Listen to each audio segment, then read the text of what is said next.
This is high-speed chess. That's what you're watching. So Jesse Rodriguez has been kind of the talk of the town. We need to talk about him, Jesse Bam.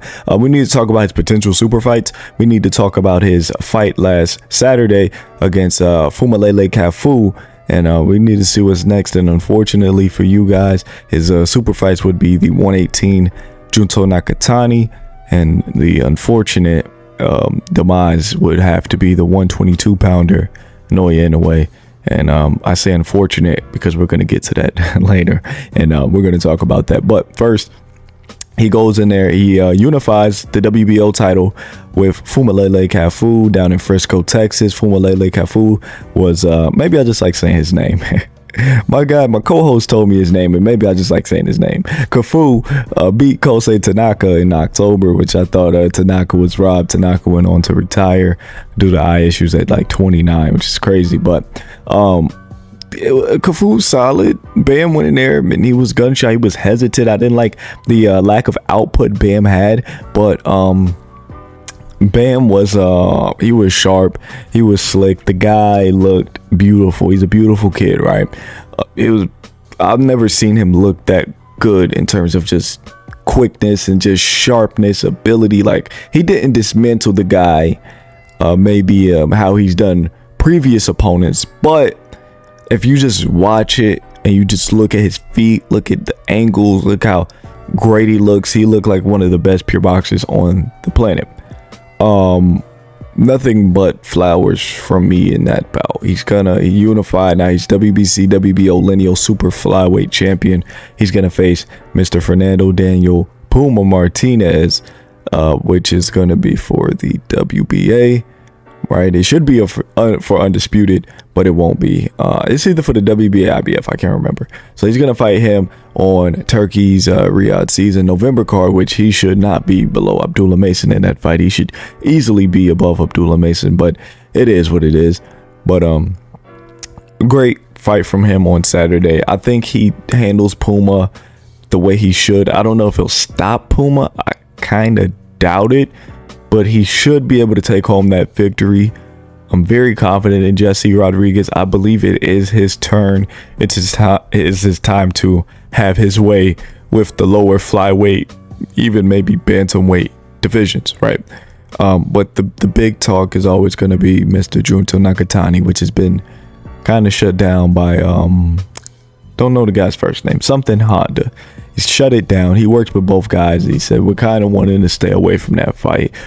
I'm not. I'm going to talk about it here today. And then, like I said, we got to get to Naoya. But sticking with Junto first, assuming Bam moves up to 118, Bam's a great fighter.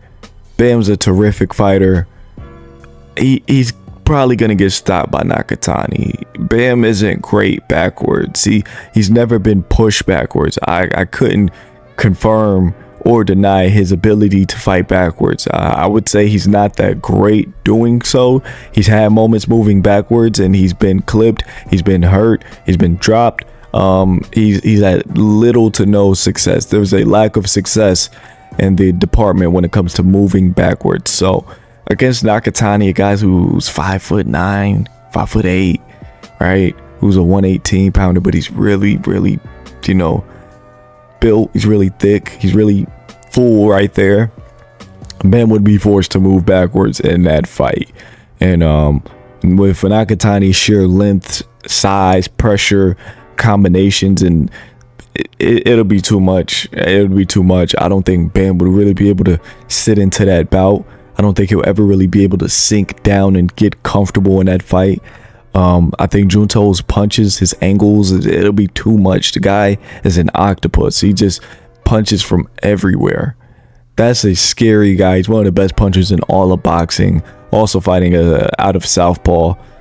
Junto Nakatani, I think he has a great chance. I think he has a 40% chance to Junto's 60, obviously. But I think it's too much. I don't think Bam is really a bantamweight neither. I think Junto was more likely a super bantam, if not featherweight.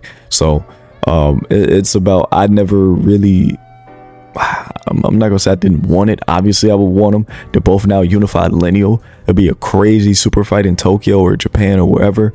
But my money is going on Japan in that fight. Yeah, I gotta be honest. Now, the other fight that guys are talking about, and I never understood it. This is a fight I don't like. This is a fight I constantly have shot down over on TikTok, and that'd be the Monster versus Bam. And I'm just like, why? That fight doesn't leave 4. I hope a lot of you guys understand. There's a good chance Naoya stops Bam in the first round. There's a really good chance Inoue could stop Bam in the first round. Bam is like 5'3", and it's outside of height. If you look at the frame of the two, Bam he's skeletal. You can still see his skeletal. He's not full yet. He doesn't have that thickness to him. He doesn't have that. He's not a complete athlete. He's not a complete man yet. He's not completely grown. Naoya, you look at Naoya, even when Naoya was at 115, he was a bit skeletal. He was missing a lot of meat on him. And it's not because he was at 115, he wasn't fully grown into his man body yet. Right? So, when you look at Naoya at 18, even 22 now, you could see the transformation of his body. Even when he fought Fulton, he looked a lot slimmer compared to how he looks now. Naoya is fully grown into the 122 division. He's the best 122 ever, right? And he's finally here, like I said, against Fulton. It still looked like he was a bantam. It still looked like he was an 18 pounder. Now he's a fully grown 22 pounder. Now he's fully equipped to deal with every style. He's fully equipped to knock out and hurt anybody he steps in the ring with.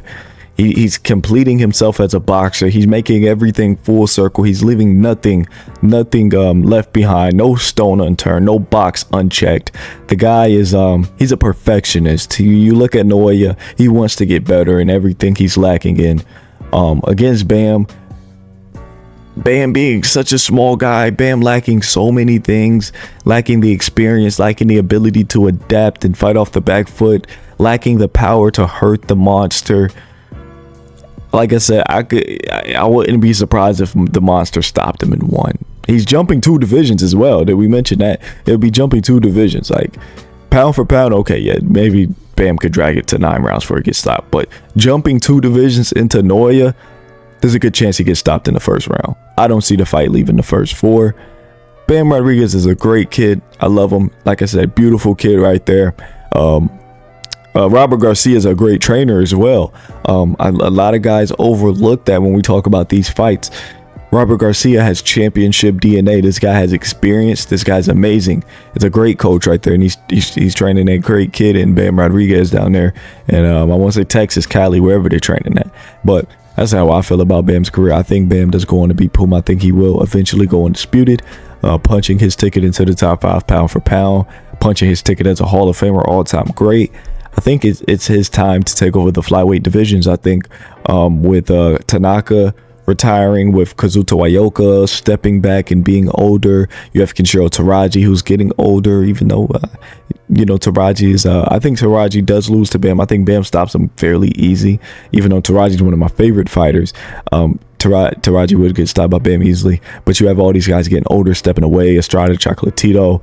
It is Bam's time to rule over the flyweight divisions. As long as he doesn't step in the jurisdiction of those 2 Japanese fighters and Nakatani and Naoya Inoue, I think he'll be fine. I think it doesn't make much sense for him to fight those guys. I think it's a really large risk to fight Junso with a really low reward.